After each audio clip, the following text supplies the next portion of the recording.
兄弟们，下午好。今天我们来看一台丰田威尔法的音响升级作业。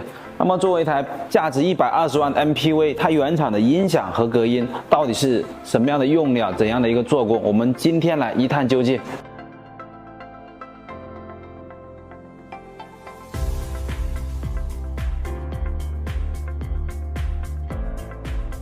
那么这一整套 JBL 的音响的话，就是从我身后这台威尔法拆下来的。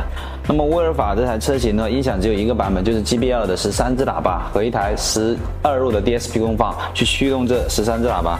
那我们先来看前门，前门的话，它是一个6/9的中低音，加一支2.5寸的中高音，做了一个主动的分频。那么它前面是有中置的啊，这个是中置。接下来我们看后门，后门的话，它是一个6.5寸的中低，加一个1.5寸的高音。那么还有2只环绕，这2只环绕的话主要是给中排人看电视用的。那么现在的话，我们也会优化整个音响系统的一个布局。接下来的话，看最后面2个座椅，它是有2只后环绕的2.5寸。接下来我们看一下这个超低音，是一个8寸双音圈的啊，但是它安装在哪里呢？它安装在我们这个后尾箱的尾盖上面。那么很多车友反映，只要低音一开重了的话，这个尾盖的异响非常严重，轰轰的特别难受。那么接下来的话，我们也会对整个方案进行一个优化。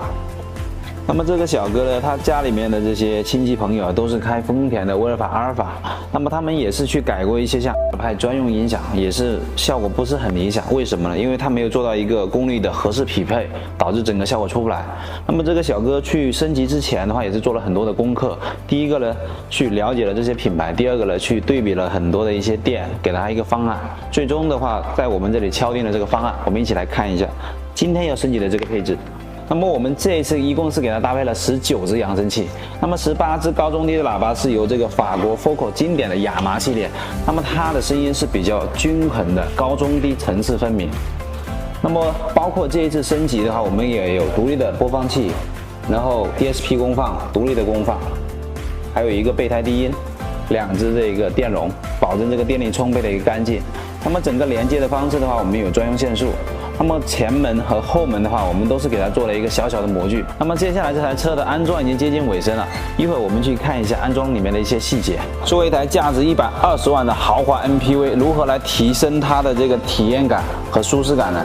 那么我们根据车主的诉求的话，帮他整车做了一个隔音的优化。那么车主反映呢，这台车上了高速的时候，80到100的时候特别吵，噪音特别大，但没办法，花了钱又退不了，而且还是加价20个 WT 的。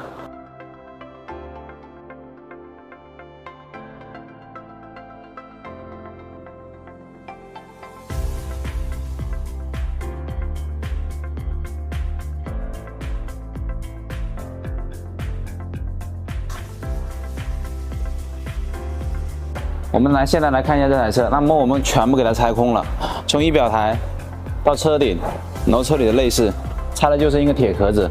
那么原厂的隔音材料的话是非常的简单，仪表台上面有块这个杂棉，然后很小的几块减震，整个底盘的话应该只有5到6块减震，门板上面的话都是塑料薄膜，都没有任何的吸音材料。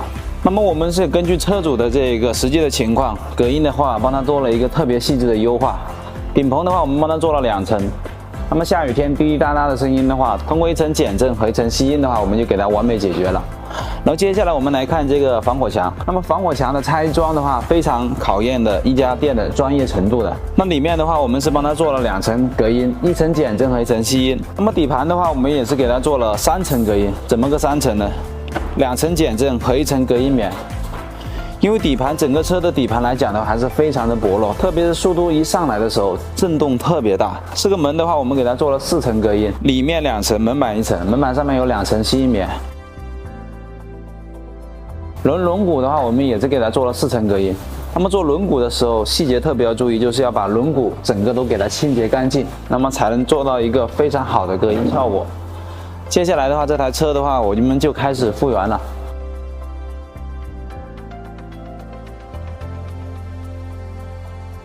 这台威尔法的话已经开始复原了，我们来看一下前门的安装细节。先来看一下我们的这个中低音，中低音的话，我们是给它换成了一个华木的底垫，防水圈、美林圈的作用。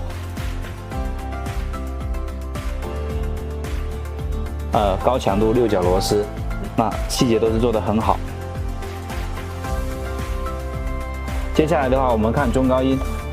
中高音的话，我们是给它做了一个工艺啊，做了2个模具，这个是中音，这个是高音。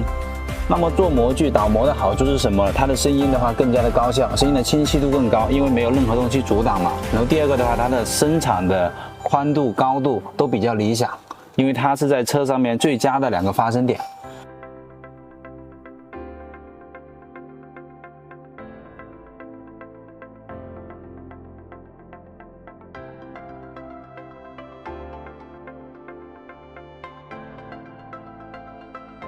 接下来我们看一下这个中置。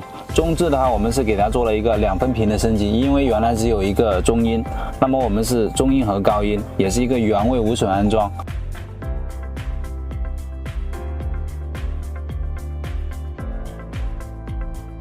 接下来的话，我们看后门。那这2个航空座椅的就是这台车的一个主声场了。因为车主在升级这套音响的时候也跟我沟通过，他主要是坐在中间的2款航空座椅上面，所以我们后排也是帮他做了一个3分频的一个设计。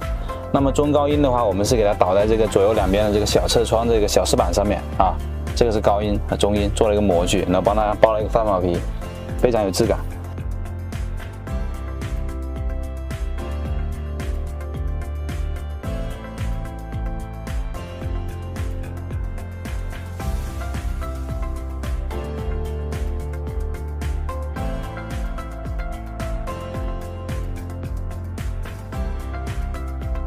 这个是中低音原位安装，不过我们也是给它用了这个木垫防水圈啊，这个是分频器。那分频器的话，我们也是用螺丝帮它固定的，那保证它在这个行驶当中一些震动啊也不会有异响，包括用5年10年之后的话也是非常的牢固。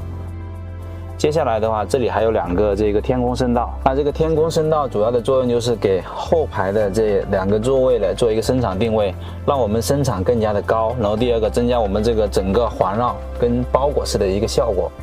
接下来的话，看一下我们的这个尾箱，我们给它做了一点小工艺。首先我们来看一下后环绕。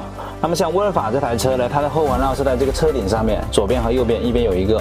那它主要的作用呢，是给中排的人营造一个更好的这个氛围感。然后第二个，让最后面这排的人呢有一个好的听音环境，然后声音小的时候也能听到一些声音的细节。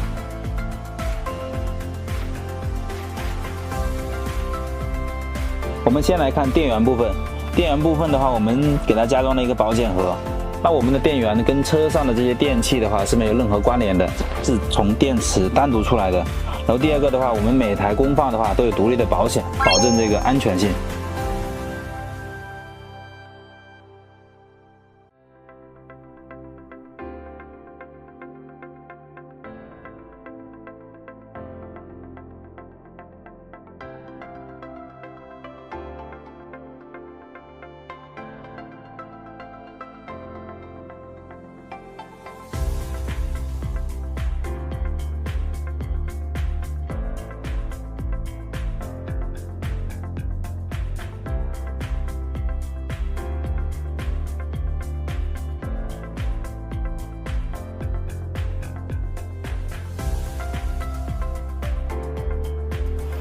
然后首先我们来看一下左边，左边的话我们是一台大功率的4路功放，那么它主要是负责驱动前声场和中排的这个3分频。然后中间这里是有一台 DSP 功放 ，DSP 功放呢，首先是一个10路 DSP 做一个整车的调教，第二个作用呢是驱动前中置和天空声道。那么这边是有2只1法拉的电容，它主要是给2台功放提供干净充沛的这个电力。右手边这里是有一只备胎低音。备胎低音的话，功放和低音是集成在一起的，这样子的话性价比比较高，效果还不错。那么整个尾箱的话，我们是给它做了一个小工艺，然后把所有的器材都给它收纳在这个底板下面。透过这个玻璃窗口的话，可以很直观的看到这些器材，也是一种享受。那车主要求的这个工艺必须是简洁大气，那么我们也是设计的非常简单，一个红色边框作为点缀色，然后一个暖色的灯光的话作为一个氛围灯。这边的话还有一个车主的英文名字，整个看起来的话非常的个性简洁。接下来的话就开始复原了，复原完成的话，一起来感受一下这台威尔法升级后的最终效果。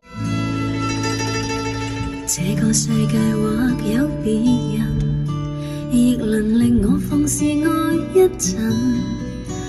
对你飘忽的爱，为何认真？热情热爱倍难枕，怎知道爱上了你像似自焚，仍然愿意靠向你亲近。